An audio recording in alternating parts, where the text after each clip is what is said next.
जब जब श्री कृष्ण का नाम लिया गया है, ऐसा कभी नहीं हुआ कि राधा जी का नाम न लिया गया हो। श्री कृष्ण को अमूमन भक्त राधे कृष्ण कहकर पुकारते हैं, क्योंकि यह दो शब्द, ये दो नाम सिर्फ एक दूसरे के लिए बने हैं और इन्हें कोई अलग नहीं कर सकता। लेकिन तब क्या हुआ था जब कृष्ण को राधा को छोड़कर जाना पड़ा? बिना कृष्ण के आखिर राधा कैसे रही होगी? ये सवाल ही मन में व्याकुलता पैदा कर देता है। आज हम राधा के जीवन के वो पन्ने पलटने जा रहे हैं जिसके बारे में हम में से ज्यादातर लोगों को कुछ नहीं पता होगा। कृष्ण से राधा और राधा से कृष्ण को कोई जुदा नहीं कर सकता, लेकिन हालात और वक्त ने इन्हें भी नहीं बख्शा। यह हम सभी जानते हैं कि कृष्ण का बचपन वृंदावन की गलियों में बीता। नटखट नंदलाल अपनी लीलाओं से सभी को प्रसन्न करते तो कुछ को परेशान भी करते, लेकिन कृष्ण के साथ ही वृंदावन की खुशियां थी। कृष्ण ने अपनी बांसुरी की मधुर ध्वनि से अनेकों गोपियों का दिल जीता, लेकिन सबसे अधिक यदि कोई उनकी बांसुरी से मोहित था तो वो राधा थी। लेकिन राधा से कहीं ज्यादा प्यार कृष्ण उन्हें करते थे। राधा कृष्ण से उम्र में 5 वर्ष बड़ी थी, लेकिन फिर भी इस बात का फर्क न कृष्ण को पड़ा और न ही राधा को। राधा वृंदावन से कुछ ही दूरी पर रैपल्ली नामक गांव में रहती थी, लेकिन रोजाना कृष्ण की मधुर बांसुरी की आवाज से वो खिंची चली आती थी। कृष्ण का जीवन भी साधारण नहीं था। धीरे धीरे वह समय निकट आ रहा था जब कृष्ण को वृंदावन छोड़कर मथुरा जाना था। कृष्ण के दुष्ट मामा कंस का अत्याचार चरम सीमा पर पहुंच चुका था और एक दिन कंस ने उन्हें और उनके भ्राता बलराम को मथुरा आमंत्रित किया, और इसी बात से वृंदावन नगरी में सभी के भीतर एक डर पैदा हो गया। वृंदावन में मानो जैसे मातम सा छा गया था। मां यशोदा तो परेशान थी क्योंकि उनका दिल का टुकड़ा उनसे दूर जा रहा था, लेकिन कृष्ण की गोपियां भी कुछ कम उदास नहीं थी। दोनों को लेने के लिए कंस के द्वारा रथ भेजा गया, जिसके आते ही सभी ने उस रथ के आसपास घेरा बना लिया, ये सोचकर कि कृष्ण को नहीं जाने देंगे। उधर कृष्ण को राधा की चिंता सताने लगी थी और वे सोचने लगे थे कि जाने से पहले एक बार राधा से मिल ले। मौका पाते ही वे छिपकर वहां से निकल गए और फिर उन्हें राधा मिली, जिसे देखते ही वह कुछ कह न सके। राधा कृष्ण की इस मिलन की कहानी बहुत अद्भुत है। दोनों ना तो कुछ बोल रहे थे और ना कुछ महसूस कर रहे थे, बस चुप थे।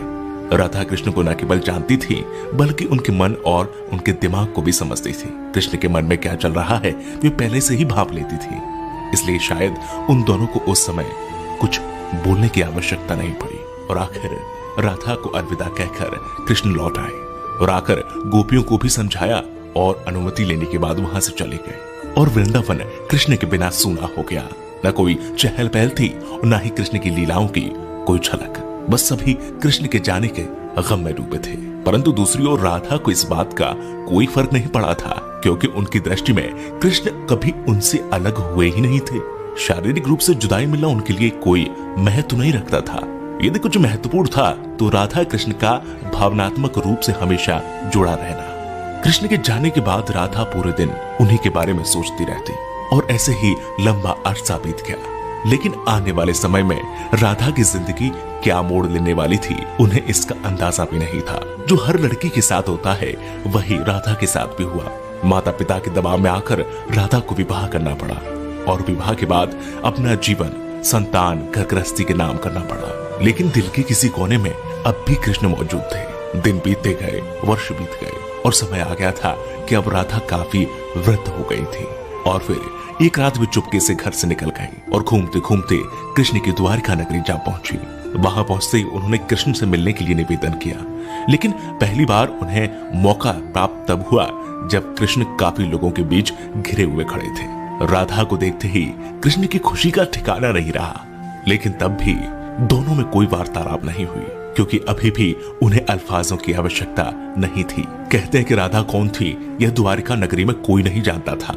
राधा के अनुरोध पर कृष्ण ने उन्हें महल में एक देविका के रूप में नियुक्त कर दिया। वे दिन भर महल में रहती, महल से संबंधित कार्यों को देखती और जब भी मौका मिलता दूर खड़े होकर कृष्ण के दर्शन कर लेती। लेकिन फिर भी न जाने क्यों राधा में धीरे धीरे एक भय पैदा हो रहा था, जो बीतते समय के साथ बढ़ता चला गया और उन्हें फिर से कृष्ण से दूर जाने का डर सता रहा था। उनकी भावनाएं उन्हें कृष्ण के पास नहीं रहने देती। साथ ही बढ़ती उम्र भी अब उन्हें कृष्ण से दूर ले जा रही थी। और आखिर एक शाम महल से वे चुपके से निकल गई और न जाने किस ओर चलती। वह नहीं जानती थी कि वह कहां जा रही है, आगे मार्ग पर क्या मिलेगा, बस चलती जा रही थी। परंतु कृष्ण तो भगवान है, वे सब जानते थे, इसलिए अपने अंतर मन में भी जानते थे कि राधा कहां जा रही है। फिर वह समय आ गया जब राधा को कृष्ण की आवश्यकता पड़ी। वह अकेली थी, बस किसी तरह कृष्ण को देखना चाहती थी, और जैसे ही यह तमन्ना उनके मन में आई, कृष्ण उनके सामने प्रकट हो गए। कृष्ण को अपने सामने देखकर राधा खुश हो गई, परंतु दूसरी ओर वह समय निकट आ गया था जब राधा अपने प्राण त्याग कर दुनिया को अलविदा कहना चाहती थी। कृष्ण ने राधा से प्रश्न किया, कहा कि वे उनसे कुछ मांगे, लेकिन राधा ने मना कर दिया। कृष्ण ने फिर से कहा कि जीवन भर राधा तुमने मुझसे कभी कुछ नहीं मांगा। कृष्ण के अनुरोध पर राधा ने उनसे आखिरी बार बांसुरी बजाने के लिए कहा, और कृष्ण बिना देरी किए बांसुरी को निकाला और बेहद मधुर धुन बजाने लगे। और बांसुरी की आवाज जैसे ही उनके कानों में गई, राधा ने अपनी आंखें बंद कर ली, और धीरे धीरे राधा ने अपना शरीर त्याग दिया और दुनिया से चली गई। उनके जाते ही कृष्ण ने राधा को अपनी गोद में ले लिया और राधा से चिपटकर रोने लगे। उनकी आंखों से आंसू रुकने का नाम नहीं ले रहे थे, और उसी दिन से कृष्ण ने बांसुरी को कभी नहीं बजाया। तो ये थी राधा और कृष्ण के जीवन की कहानी। अगर आपको पसंद आई है तो इसे लाइक करें, शेयर करें, कमेंट करें।